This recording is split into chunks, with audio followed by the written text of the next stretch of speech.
Today's episode is sponsored by Midwest Fire. For more than 20 years, Midwest Fire has been manufacturing high-quality tankers, tanker pumpers, and fire rescue vehicles in the United States and Canada. Keeping firefighters safe while enhancing their capabilities is what they do best. To learn more, go to MidwestFire.com.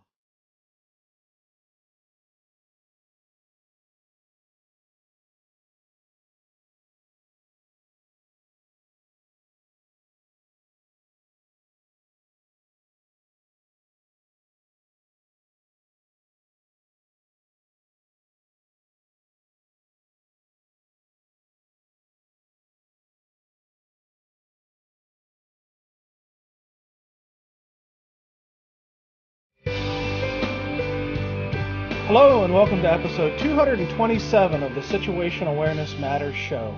I'm your host, Rich Gassaway. The purpose of this show is to improve situational awareness and high-risk decision-making for individuals and teams who work in high-stress, high-consequence, time-compressed environments with changing conditions.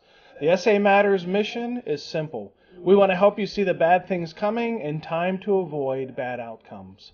Today's feature segment is part one of a two-part interview with firefighter Perry Hall. Perry experienced a significant near-miss event, which he's going to share, and the horrific consequences of post-traumatic stress that followed that near-miss. Before we jump into the interview with Perry, I have an announcement to make. We have another sponsor for the show.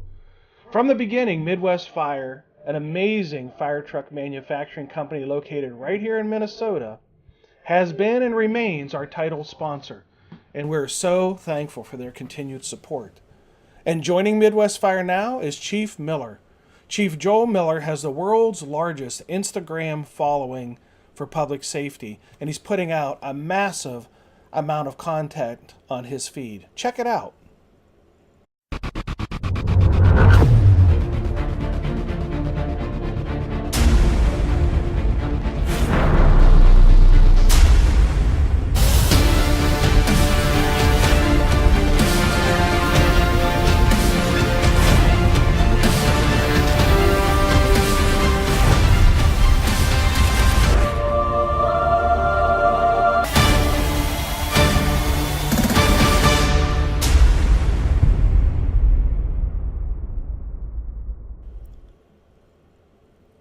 How cool is that? I'm super excited to have Chief Miller on board as a sponsor of the SA Matters show. Head over to Instagram and follow him. Chief_Miller on Instagram. Okay, if you're new to the show, stick around after the feature segment to learn more about our mission, how you can attend or host a live event, and how to get connected with us on social media. All right, let's jump into our feature segment, part one of my interview with near-miss survivor Perry Hall.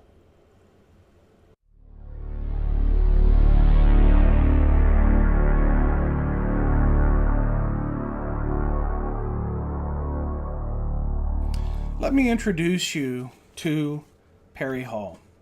Perry Hall grew up in the fire service with his father in North Carolina. He went on to become a career firefighter in a large municipal department with 500 plus employees. With over 20 years in the fire service, both as a volunteer and paid firefighter holding various positions. Throughout his career, Perry obtained a number of certifications, a BA degree in fire administration, and is currently very involved as a fire rescue instructor. Perry is married and is a father of 2 children and 4 stepchildren. Perry's own cumulative exposure to a number of critical incidents made a huge impact on him personally. Perry encountered one final incident that dramatically changed his life and his career. Through his personal experience, he's begun educating himself and getting involved in mental health first aid, crisis intervention teams, and training on critical incident stress management to learn more about how critical incidents affect emergency responders, education that would have helped him earlier in his career. Currently, he is an advocate for first responders and works to educate others about the effects of trauma among first responders and how important mental wellness is for emergency responders. All right, welcome, Perry, to the SA Matters show. I'm super excited to hear your story, and you really have two stories to tell: the event itself and then the aftermath of the event, and how that has impacted you and how you've learned to manage through some of those challenges, and then you now have a story to share with others. So welcome to the SA Matters show. Well, thank you for having me. This has been a long time coming, and I'll tell a little bit about my story. And when 2014 to now has taken a long time. And a little bit about myself. I grew up in the fire service in North Carolina. My father was a retired fire chief from the state, and I grew up in his shoes, following him, and I was very blessed. I have over 20 years within the fire service, both volunteer and career, holding many positions within. I was very lucky at a young age to get hired with Greensboro Fire Department at 19 years old, which is a large municipality here in North Carolina. Currently has close to 600 members, population of about 280,000, and 26 fire stations. I reached the rank of captain with them. I was a captain on an engine company. We rode about 3,000 calls a year. It was a very busy engine company, fully staffed with 4 personnel out of a single company house.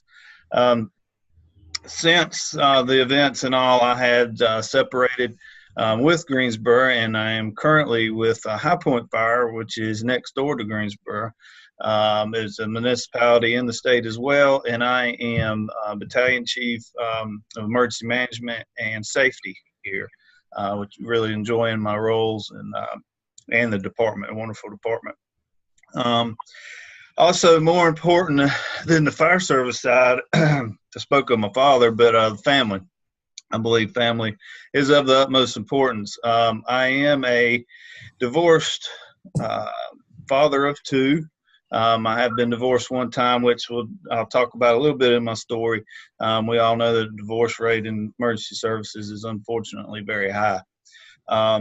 I have since remarried, which is a great blessing, and I have 4 stepchildren. So we have a full house. I have myself and wife and 6 children, and 2 dogs and a cat, in an 1,800 square foot house. So we're all close. Wow. Yeah. So it's great though. We love it. Family is the most important thing to me. So a little bit about coming out of this event. I had one incident that I'll talk about on May 5th, 2014 that really capped it off. It was my breaking point. And I currently am a very strong advocate for first responders, work to have the education and the trauma following these incidents, and the overall personal well-being and mental wellness for them. I'll talk a little bit about the North Carolina Peer Support Team, which I am very fortunate and blessed to be a part of. And also within the career, I'm also very active in volunteer service. I'm still a volunteer. I've been up to the ranks of assistant chief in the volunteer department, and my heart belongs with them as well. Mm-hmm. Perry, you said that the pinnacle event was the one on May 5th, 2014.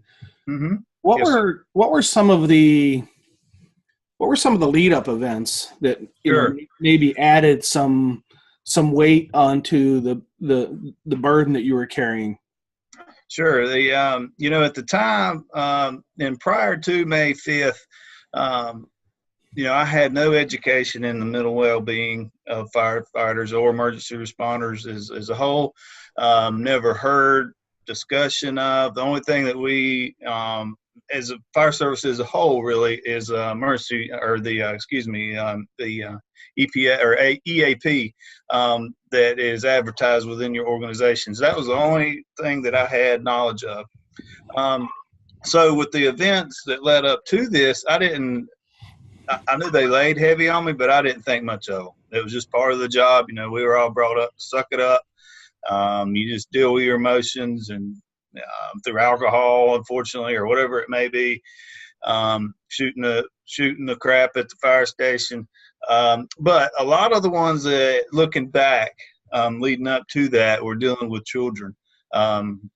One in particular, a child CPR that at the time was the same age of my young daughter at the time, or some murder situations that were dealing with children or witnessed by children. So a lot of them just dealt with children based for me. I think 9/11 also had an impact, as sure on many of us. I was very, very blessed to be able to go up there and for 4 occasions after 9/11, immediately following. And I think that also, not realizing it at the time, but has a major impact on myself anyway. Mm-hmm. And you really, along the way, did you sense the weight of these incidents accumulating, or was it just not something you'd given any thought to? I really hadn't given it any thought. The alcohol side of things, which we'll talk a little bit more in detail in a little bit. I realized that I was having a problem with alcohol, but I didn't know what to do about it. And I didn't tie the 2 and 2 together. After my education and treatment and everything I've done afterwards, I realized that.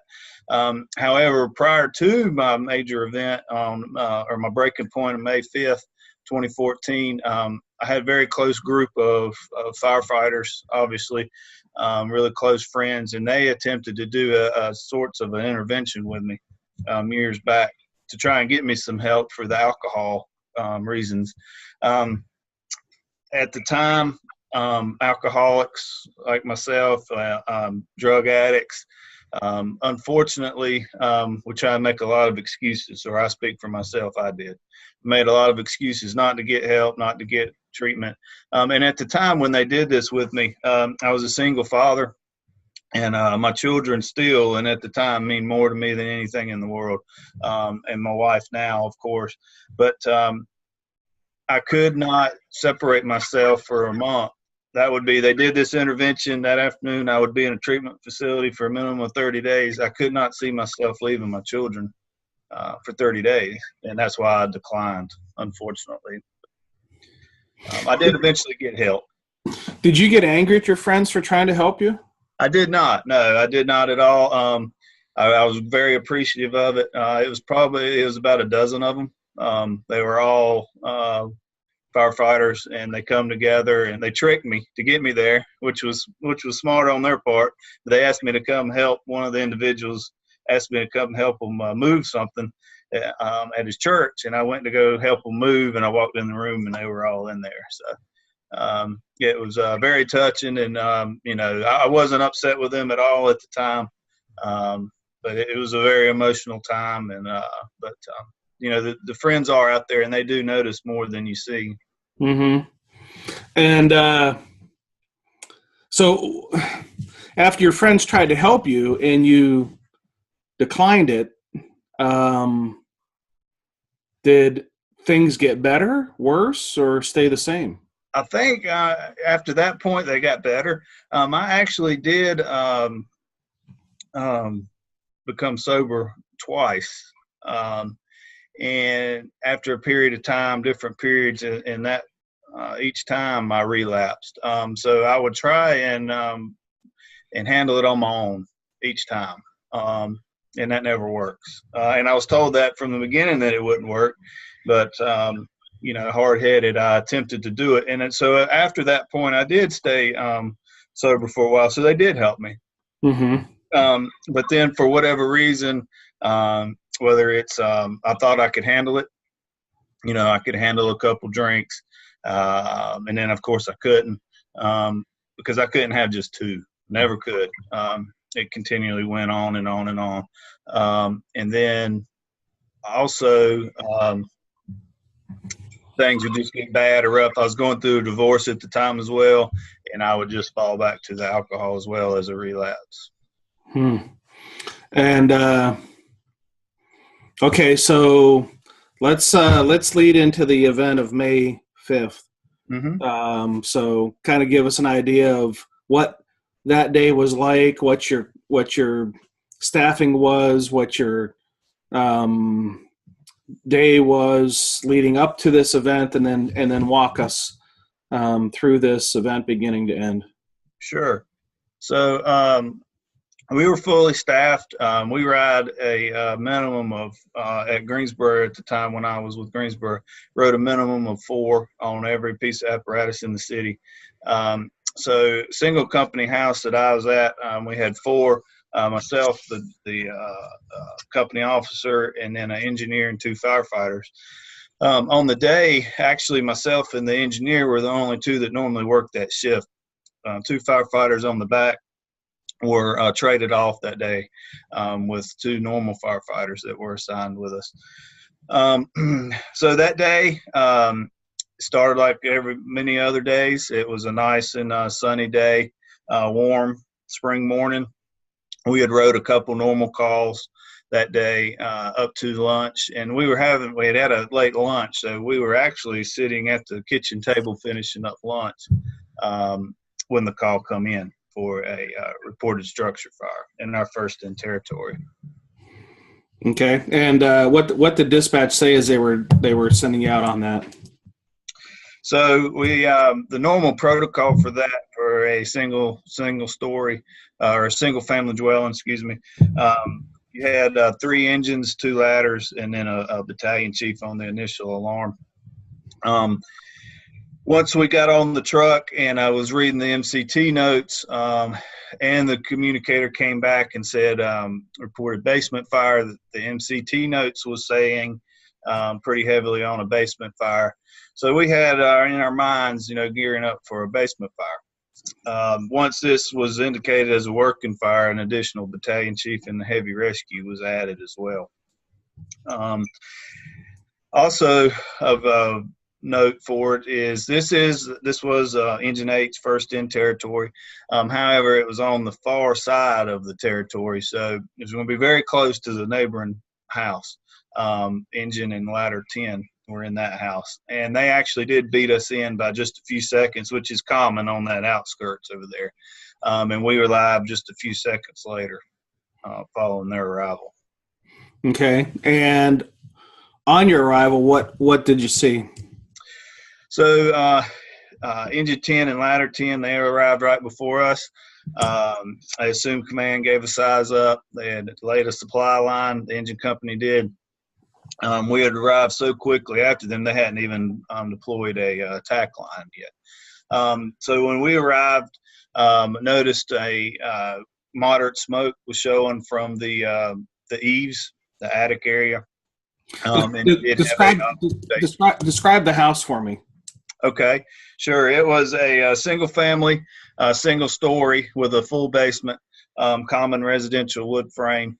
It had the main entry was on the Division A or the street side, and then you could tell from our vantage point when we pulled up on the AB corner, you could see the full basement. The direction that the other companies was coming from the opposite side, they could not see the basement from that side. So with this structure, a full walk around, as is with all structures, but with this structure, a full walk around was detrimentally important. Was that done? It was done. The structure was fairly large for a residential single family, or single story, excuse me. So the initial incident commander did walk around of the A and the B and look down the C side. So when they looked down the C side, they didn't see the basement door, exterior door that led into the basement. So their assumption was they had to go in through the interior first floor to get to the basement. So when you say he looked down the seaside, are you saying that he didn't walk all the way around but stood on the like BC corner and kind of glanced down? Yeah. Okay. So while eyes were on the 360, the feet were not. Correct. Yes. Okay.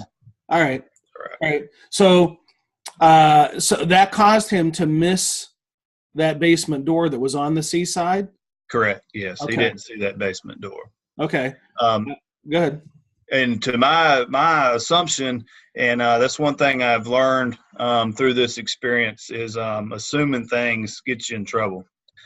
So I assumed the entire time that the attack line was going through the exterior basement door, daylight door, which in fact it ended up not, which kind of is how a lot of this snowballed out.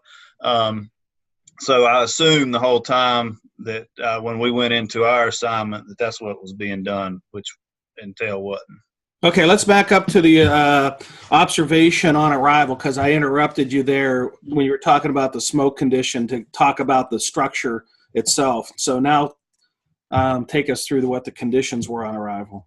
Yeah, so I seen, and they advised working fire, on their size up, it was a good size up. I seen that we had a moderate smoke coming from the eaves in the attic area of this single family house. Obviously, as I mentioned, we could see the basement from our side. They could not see it from their side. So when we arrived, the first in engine company obviously took fire attack. The ladder company, which was right behind them, was taking ventilation, and we were assigned to search. So my game plan with the search was, again, thinking that the attack line was going around to Division C to make entry into the basement, to go on to the Division 1 over top of the fire and search for any viable life. In terms of VES, just not coming in off of a ladder, but going up above the fire. There was a crew forcing the door when we came off the truck. I assume this was the ladder company, which later come and find out that was the fire attack crew. But we thought that was the ladder company doing their their walk around and forcing the door. But so we came off, myself and two firefighters on the back, fully equipped with our hand tools. I had the tick, and the engineer from my company, as is common protocol, stays back and assists the first engine company with the supply line. So that's where we had kind of got to this point, up to the front door. The door was forced. We were the only ones standing at the door at that time. So no fire, no hose line in sight. Again, thinking that it was going around to the Division C side. Okay, so the entry was being forced by the engine crew. Did they have a line with them? Not that we'd seen, not that I seen at the time. I know they deployed a line, but the backup firefighter, come to find out, was forcing that door, I guess, while the initial nozzle person was flaking the line out. Okay. But we didn't see the line, yeah. Okay. Contributing to your thought of that was the truck company, probably the lack of the line being present helped you to think that was truck company people doing forcible entry. Yeah. Softening the doors. Yeah. Now, at the time you were making entry on Division A, did you believe the fire to be in the basement?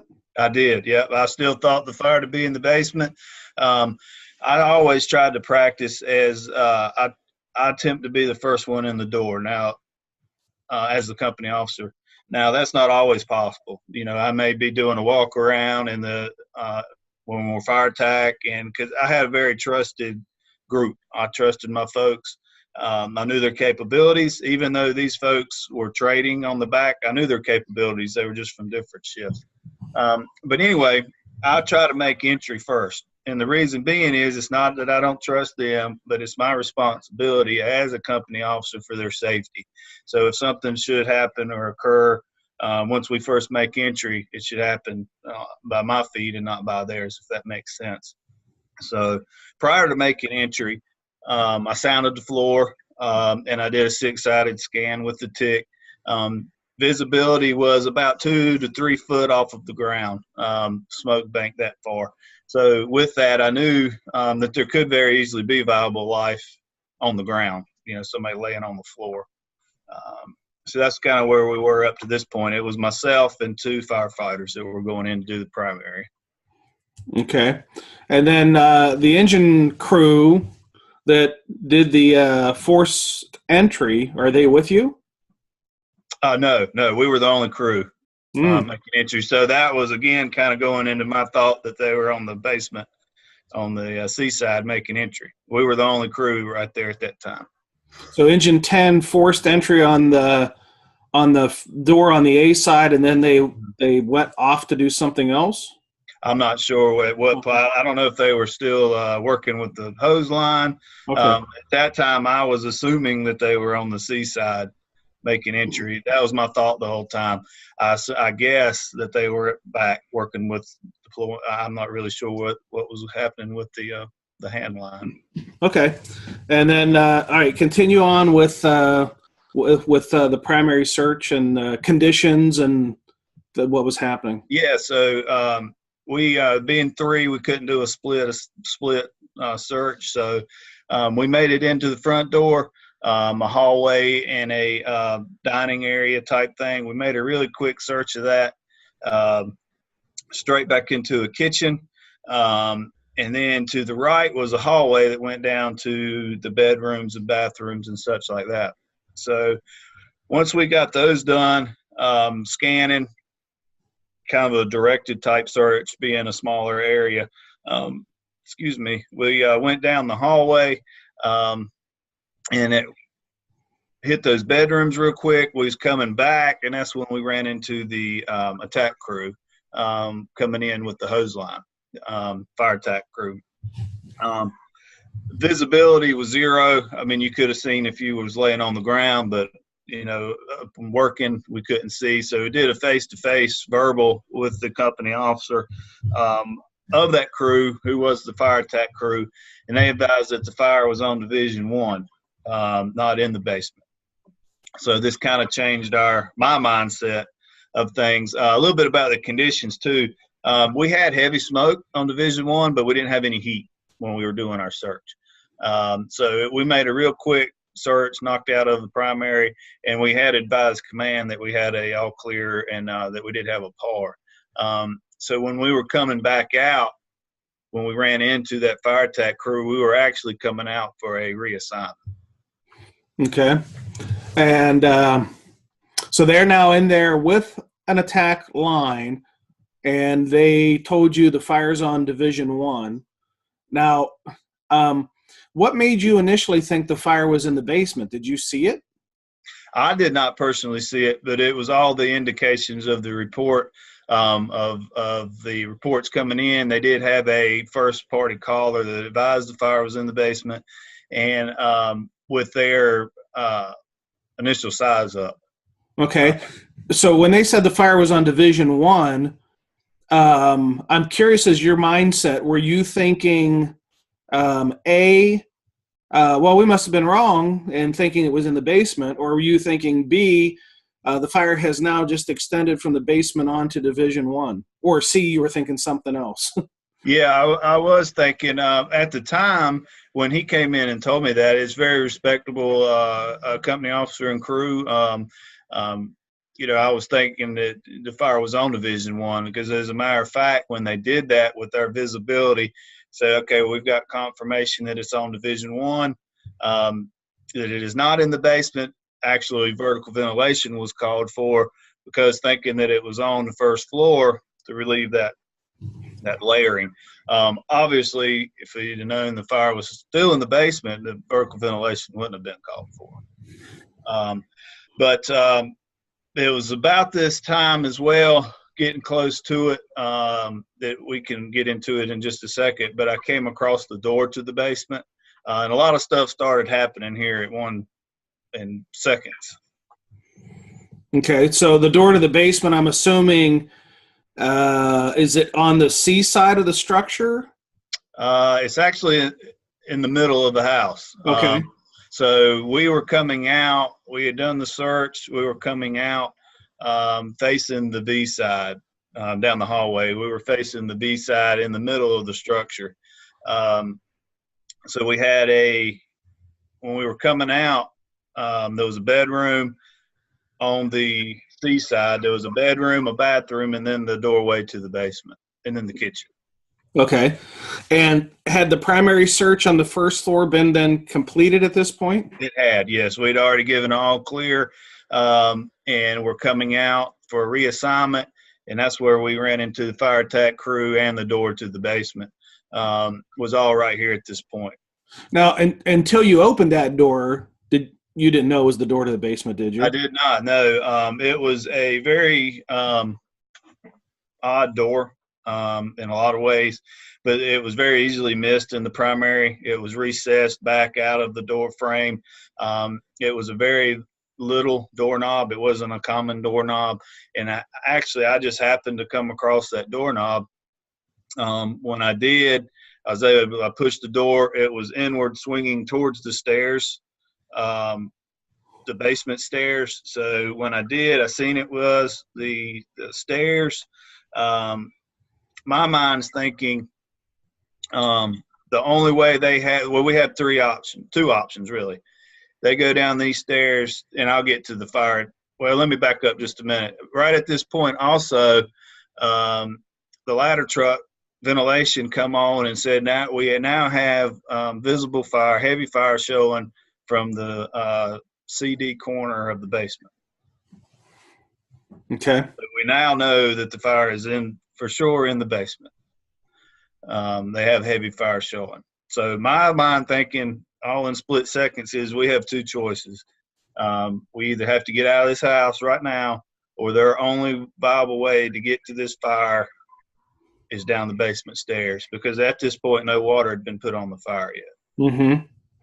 Now, you're without the knowledge that there is that exterior door on the C side as well, correct? Correct, yeah. So I'm thinking at this time that there is not a door, because They came in that way, yeah. Yeah, okay, keep going. Obviously the last choice for any type of basement fire is to go down the interior stairs, but as you say, I'm thinking this is our only chance, our only choice, either that or to get out. So the fire attack crew didn't have any hand tools with them. And we preach carrying hand tools on our company, not only for forcible entry, but for forcible exit as well, if something is needed. So I carry a 4-foot hook. That's what I always carried. So I told them in a face-to-face, the attack crew, to manage the door for me. I was going to sound the stairs for them since they didn't have hand tools, to make sure the stairs was safe, and I was turning around and coming back out. So I went down and sounded the stair. I went down about 3 to 4 steps, sounding the stairs to make sure they were okay, the steps. So this was all going on in a very short period of time. I sounded those stairs. No intentions on my crew going to the basement. It was just to sound the stairs for them and to go out for reassignment. I sounded those stairs thinking that they were managing the door, again, assuming that the individual I was talking to knew what manage the door meant or what I meant by it, and evidently they didn't. That was one of my assumings again. Turned around to come back out, and the door was shut. Okay, so the door shut behind you. You're in the basement stairwell alone. Alone, yes. Absolute zero visibility.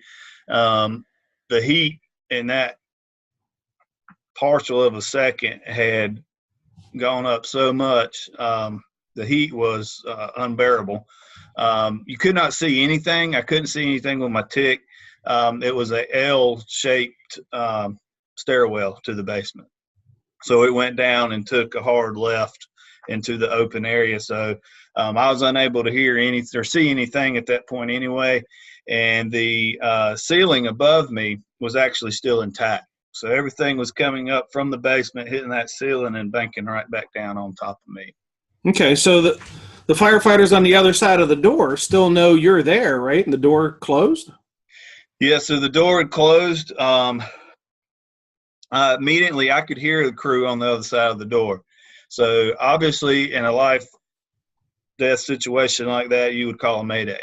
And I teach Rick in self-survival and have for many years all across the state, very, very passionate about it. But in all this mind processing that was going on, I decided that it was best for me just to get my message out rather than trying to get all of the information out. Plus, I had tried to key up my radio, and I kept getting bonked for the busy signal continuously. Everybody, it's a great problem to have, but everybody is assigned a radio. So if everybody's standing in a very close proximity, everybody has the radio up, or it makes it very, very difficult to communicate sometimes. So I just come on the radio and said, Engine 10, you shut the door on me. I need you to open the door, because I knew they were right on the other side of the door. Well, come to find out, what had occurred right at this point is due to all of us being so close together, the radio so traffic so crazy.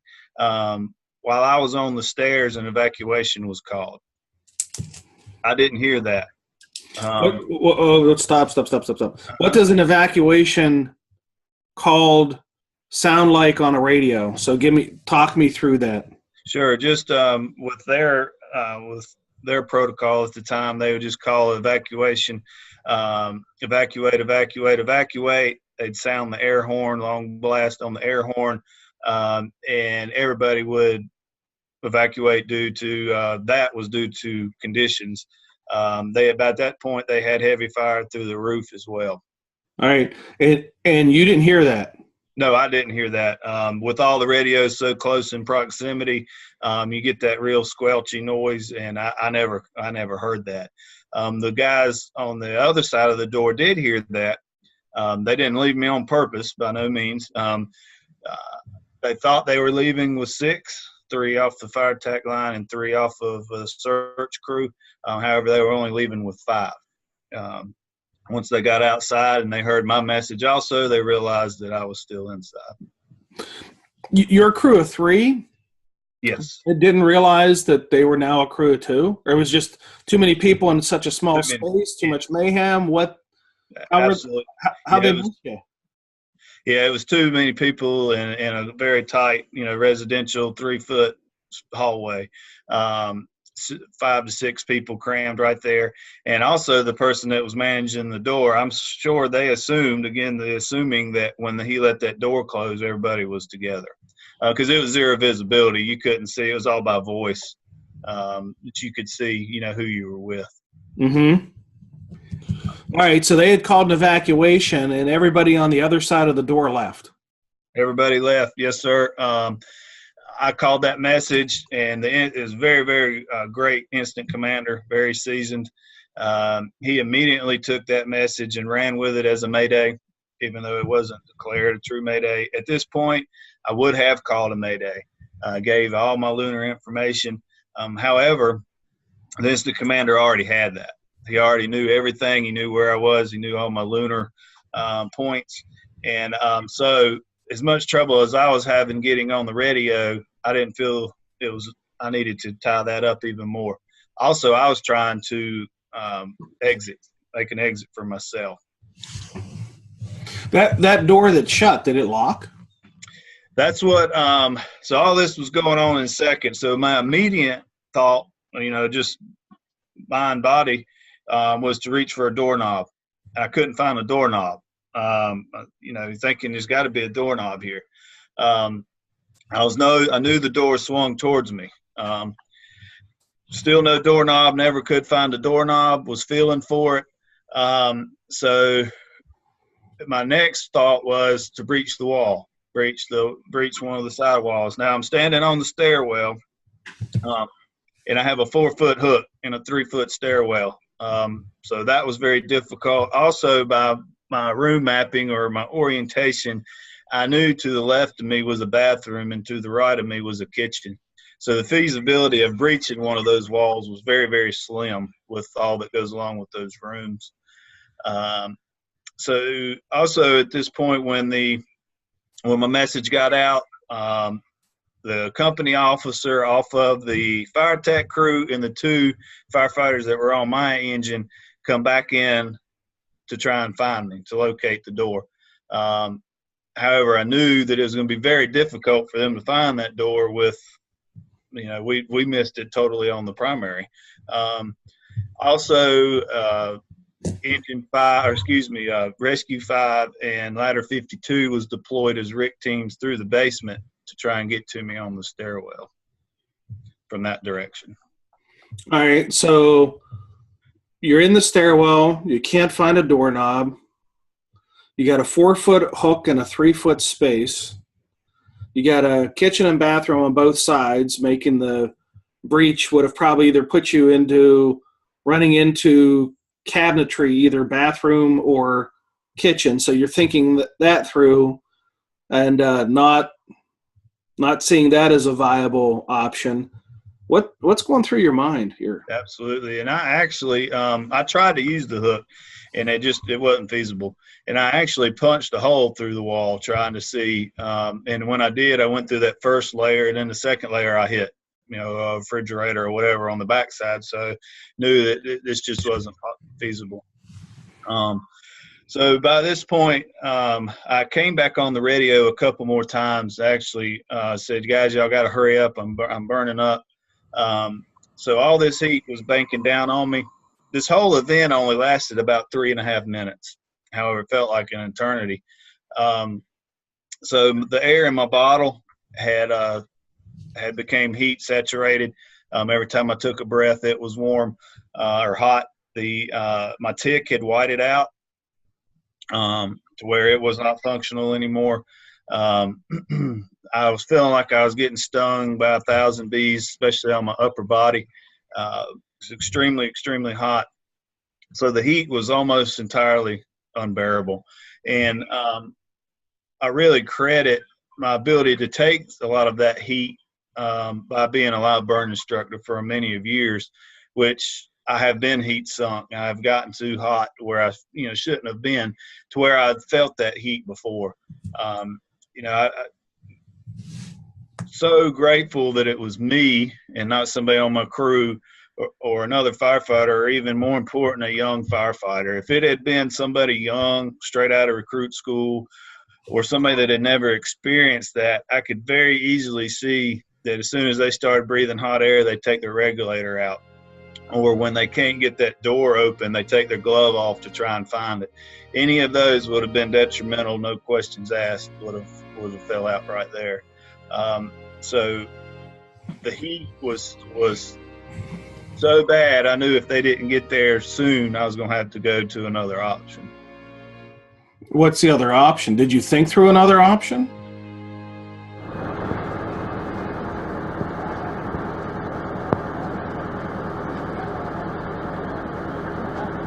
Real expectations, because SA matters. Know your limit. Know your partner's limit, because SA matters. Assumptions are bad. SA matters. Proper PPE is important, because SA matters. Flawed situational awareness is a really big deal. SA matters. Know your water supply, because SA matters. Bears and Cougars, SA matters. Go versus no go, because SA matters. Confidence is good. Overconfidence is bad. SA matters. Buddies matter, because SA matters. SA matters, so don't get angry. When the pigs are eating lemons, SA matters.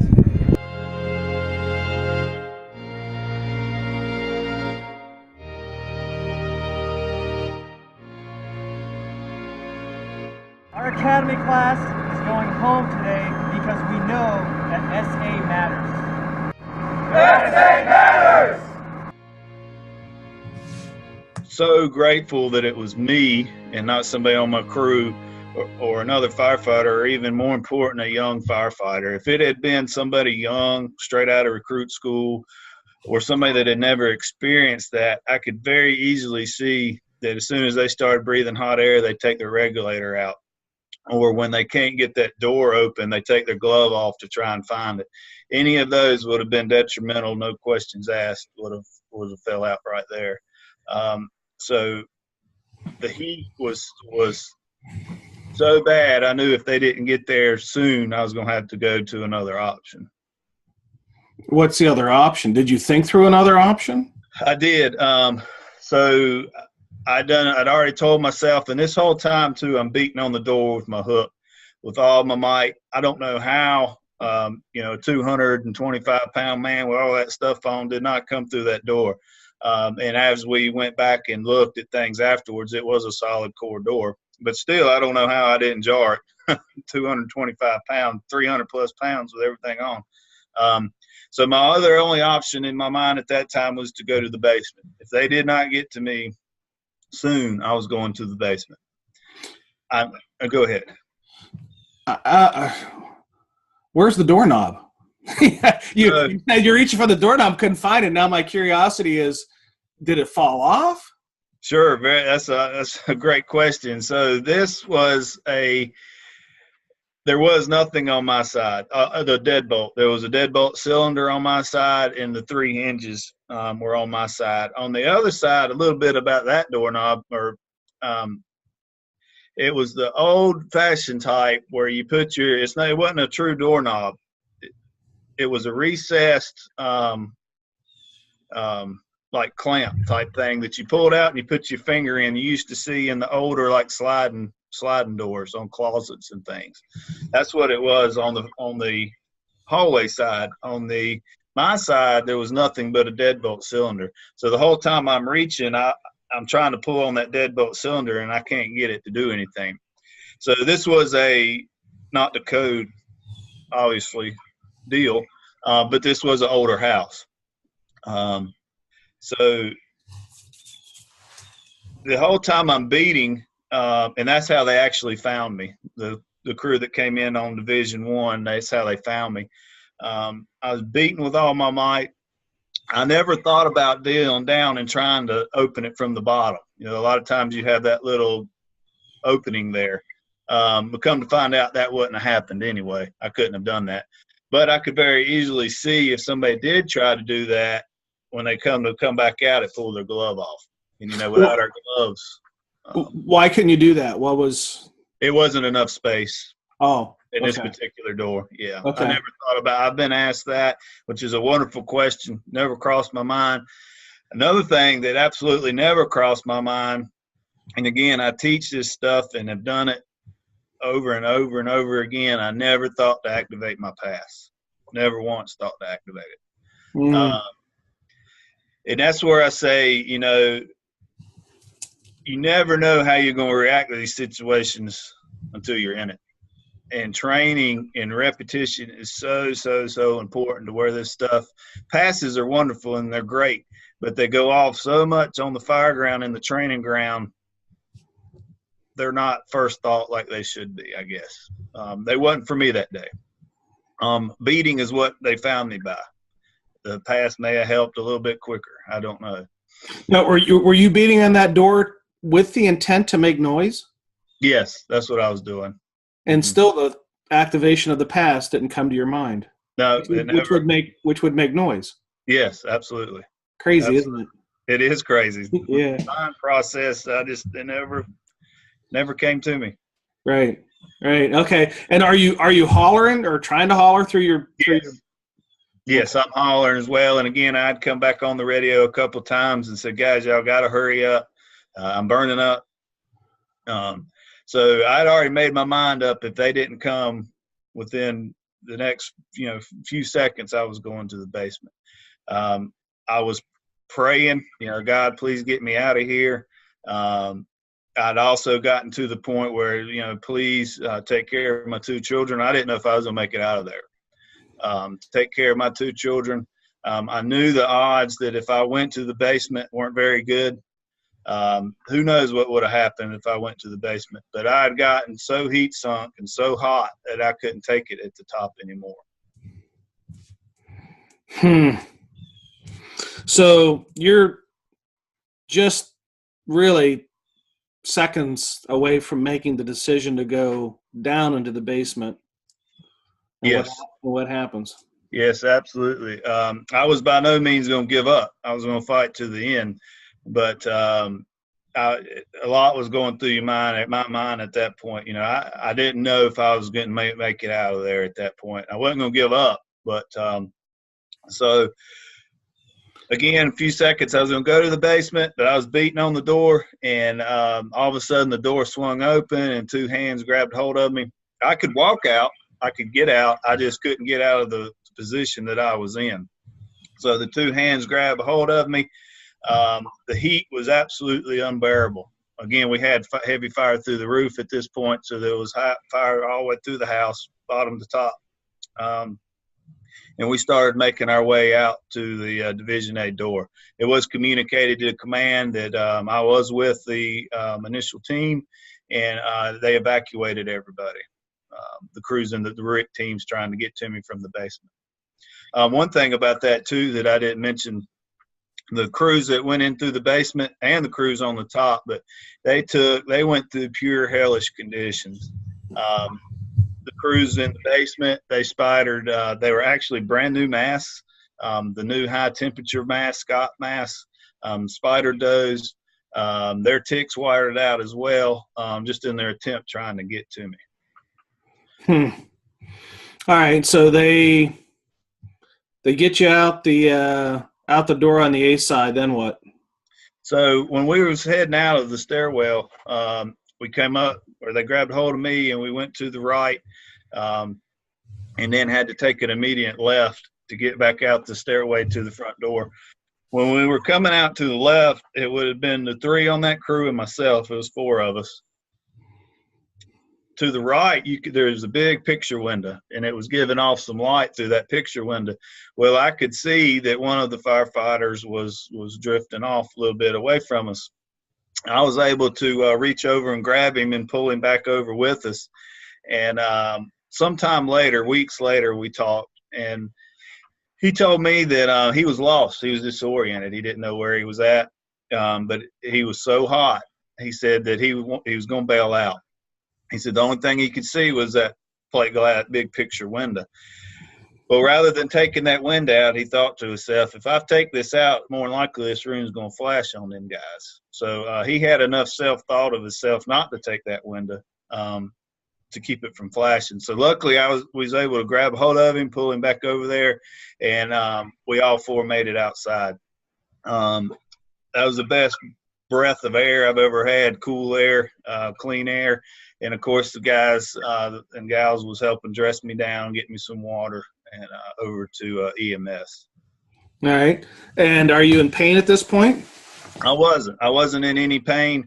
I was just so glad to have that fresh air, that cool air. I got to EMS. My vital signs were absolutely through the roof. Extremely elevated, which is understandable, but it took some time. Actually, it took about 3 days for them to come back down to normal limits, but or normal for me. But they made me sit out for a while. They evaluated me. I was red, but I didn't have any pain or any blisters. And of course, I wanted to get back with my guys. I want to get back with the crew. They did get the fire under control. They did use elevated streams. There was heavy fire through the roof when we got out. I was able to get the fire under control and all. After my vitals came back in normal limits, I was able to go back with my crew and overhaul and look at what all transpired and everything like that. Still no pain to this point or blisters or anything. But that's going to change, right? It does. So when we come back out, we do overhaul and all.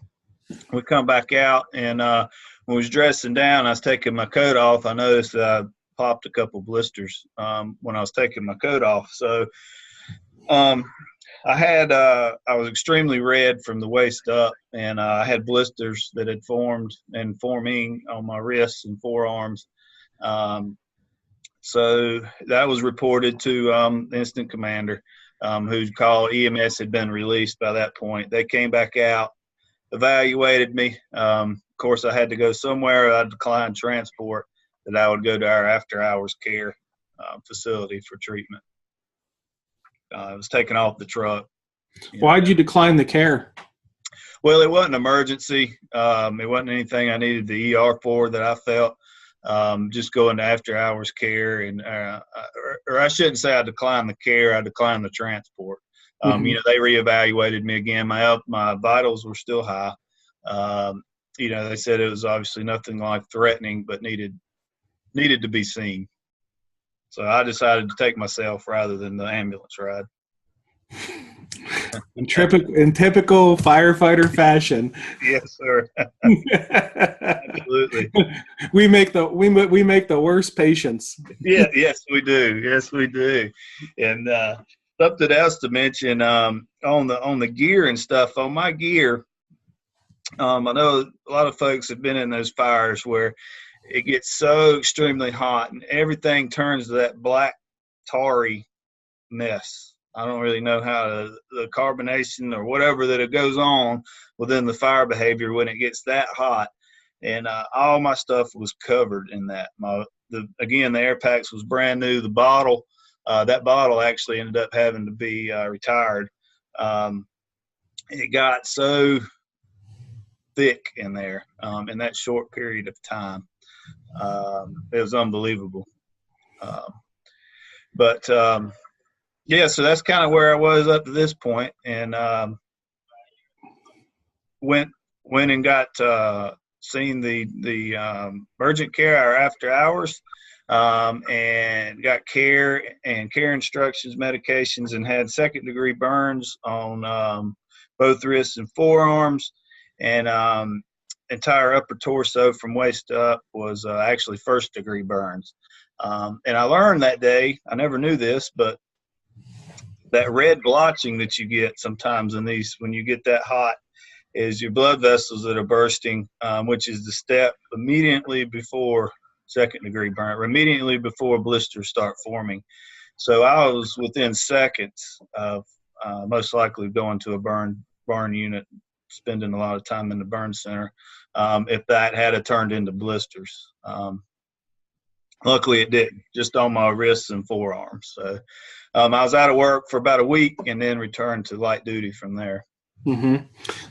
Did your department do any kind of after-action review or discussion or lessons learned or a debrief, anything like that? We did. I actually, that night, I sat down at home and tried to write up. They didn't ask me to do this. I was doing it on my own. Tried to write up a statement of myself. And I found I couldn't do it. I was still so worked up. Again, it took about 2 to 3 days to get back to my normal, that I couldn't. I wasn't mad or anything. I wasn't. I was scared in the time. I was scared to death. But I think if you're a firefighter and you're not scared, there's something wrong. This is the dangerous profession. You just need to have a respect for that fright. You need to have a respect for those conditions. But I found that I couldn't do it. So I did eventually write about a 2-page summary of everything that day. When I got back to work, we did do a after action. All the company officers came in, the safety officer, incident commander, and everything, and we worked through the entire event. Mm-hmm. And what were some of the lessons learned or discussions about the event itself that you would find valuable to share? About the event, I know in there and afterwards it was discussed, the full 360 walk around. And I know it is common that if it's a large structure, sometimes somebody may peer down the backside rather than walking the full thing. But it can make a difference. Assuming, we talked about the assuming and how I assumed things. It's my mistake for assuming things. I should confirm it. But I think when you do things for the same way for so long, you just assume that that's the way it is. I know there's been talk on, me calling a Mayday. It was a Mayday situation, obviously. I do not regret the way that I handled it then. I was just trying to get out a very urgent message. And by the time I got that Mayday out, that had already been long gone, because it takes a little while to get your whole lunar out. Let's see what with the incident itself, the ventilation. We talked about the ventilation in the vertical hole. We never would have called for a vertical vent if we'd have known the fire was in the basement. Again, we thought it was on the first floor by reports that was given by fire TAC. But maybe taking that extra little bit to make sure to confirm that it's not in the basement. Mm-hmm. And then was there any discussion about the miscommunication of when you asked them to control the door, but the door wasn't controlled? Did they not hear you, not understand you? There was discussion about that. There wasn't ever really any clear definition of what occurred there. It is thought that just didn't understand. So to me, I again, assuming that knowing what managed the door meant.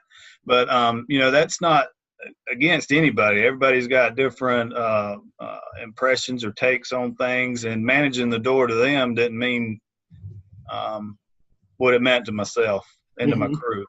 Mm-hmm. So, absolutely. And then did you have a discussion with your crew about I don't know how to say it, why they didn't miss you?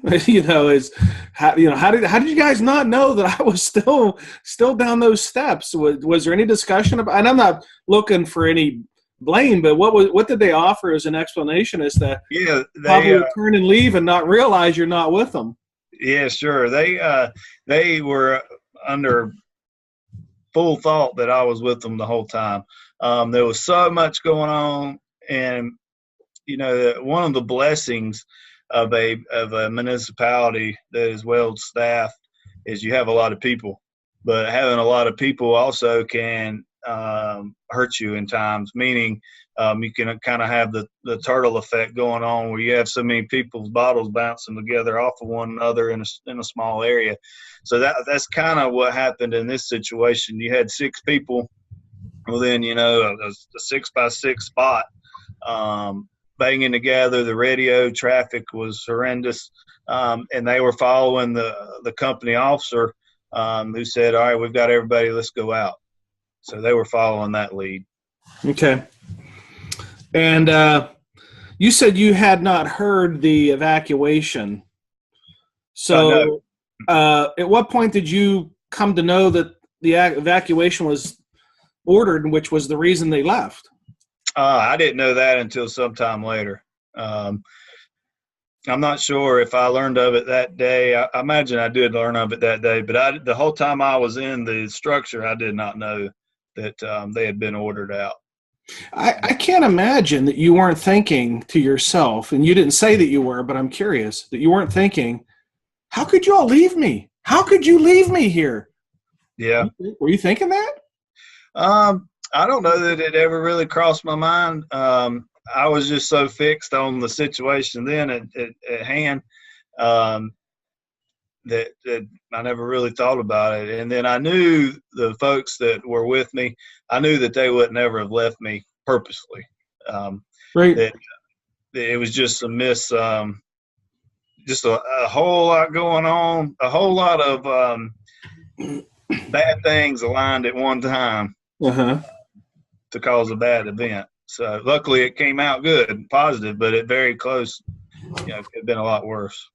Okay. And then I guess, you shared some lessons learned, and you didn't specifically say this as a lesson learned, but I think you probably put it among it is the need to activate that pass device. Yes. Yeah, absolutely. The need for activating that pass, how important Mayday and RIC training is, which, Greensboro and High Point, where I'm at now, they take it very, very seriously. They train on it tremendously, which is wonderful. And but to folks that maybe not use the Mayday and RIC training, self-survival, as much as they should, it's what saved my life that day. and self-discipline in a way. Self-discipline not to take that regulator out or to pull those gloves off, because it would have been so easy for somebody to, flip out. Mm-hmm. I mean, it was a very bad situation, and for somebody without the experience, it could have been very detrimental to them. Sure. Experience and training. So you get some treatment, and you're back to work. A week later, they do a debrief, talk about lessons learned, and you're back on the job. So where does it go from here? On behalf of all of our viewers and listeners, thank you, Perry, for the courage to share your experience and your message. Since 2007, SA Matters instructors have helped over 1,200 organizations and more than 65,000 individuals improve high-risk decision-making, including first responders, industrial workers, military personnel, medical professionals, utility workers, highway workers, aviation workers, oil refinery operators, and more. If you work in a high-risk, high-consequence decision-making environment, then we're here to help you to improve your survival. And we want to help you to accomplish the most important goal of all, and that is to go home to the ones who love you. I'd like to take a moment to honor and thank the companies, organizations, agencies, and departments that have hosted recent situational awareness matter training for their team members. The Ohio Fire Chiefs Conference in Columbus, Ohio, the Evansville Fire Department in Evansville, Indiana, Fire Rescue International in Dallas, Texas, the Northwest Fire District in Houston, Texas, the Missouri City Fire Department in Missouri City, Texas, and the Pearl Harbor Naval Shipyard in Honolulu, Hawaii. If you're interested in attending one of the upcoming programs, on September 13th, I will be at the Eagle Materials Corporation in Grapevine, Texas. September 17 and 18, the Odessa Fire Department in Odessa, Texas. September 22, the Columbia Shoe Swap Regional District in British Columbia, Canada. September 24 to 27, the Portsmouth Naval Shipyard in Kittery, Maine. September 29, the Badger Firefighters Association in West Bend, Wisconsin. October 12, the Minnesota Fire Chiefs Association Conference in St. Paul, Minnesota. October 13 and 14, the Boggs Run Fire Department in Benwood, West Virginia. October 16, the University of Ontario Institute of Technology Graduate School Lecture in Toronto, Ontario. October 17, the Association of Canadian Ergonomists Conference in Sudbury, Ontario. October 19th, the Loudoun County Fire Officers Seminar, Loudoun County, Virginia. October 22 to 27, the Puget Sound Naval Shipyard in Bremerton, Washington. October 28th, the Clearwater Regional Fire Service in Alberta, Canada. And then October 29 to November 1, back to the Puget Sound Naval Shipyard in Bremerton, Washington. If you want to see the locations of all the upcoming Situational Awareness Matters Tour Stop events, just go to the website and click on the blue box on the right side of the homepage labeled Live Training Dates. If you're interested in hosting a program, just click on the Contact Us link on the top of the homepage and I'll give you a call and we'll get something set up. If you want to become part of the SA Matters community of learners, there's a couple of ways you can do that. Click on the show notes and see how to get connected with us through our newsletter membership, podcast subscribers, YouTube subscribers, and follow our social media on Facebook, Twitter, LinkedIn, and Instagram. There we share ideas about how to improve situational awareness, how to make better decisions under stress, and how to improve the skills of critical thinking and resilient problem solving. Well, that's it. Episode 227 of the SA Matters show is complete. Thank you to my guest, Perry Hall, for sharing your incredible near-miss story and the aftermath that you've endured. And remember, everyone, this is a two-part episode, so you'll want to come back next week for the second part. Thank you to our awesome sponsors, Midwest Fire and Chief Miller. Thank you to all the companies, agencies, and organizations that have hosted Situational Awareness Matters training programs. Thank you to all the organizations that have hosted the live, virtual, internet-based training programs. Thank you to the more than 2,000 students and graduates of the highly acclaimed Situational Awareness Matters Online Academy. And most importantly, thank you, the listeners and the viewers of this show, for sharing some of your valuable time with me today. I really appreciate your support of the SA Matters mission. Be safe out there, and may the peace of the Lord and strong situational awareness be with you always. You've been listening to the Situational Awareness Matters radio show with Dr. Richard B. Gassaway. If you are interested in learning more about situational awareness, human factors, and decision-making under stress, visit SAMatters.com. If you are interested in booking Dr. Gassaway for an upcoming event, visit his personal website at richgassaway.com.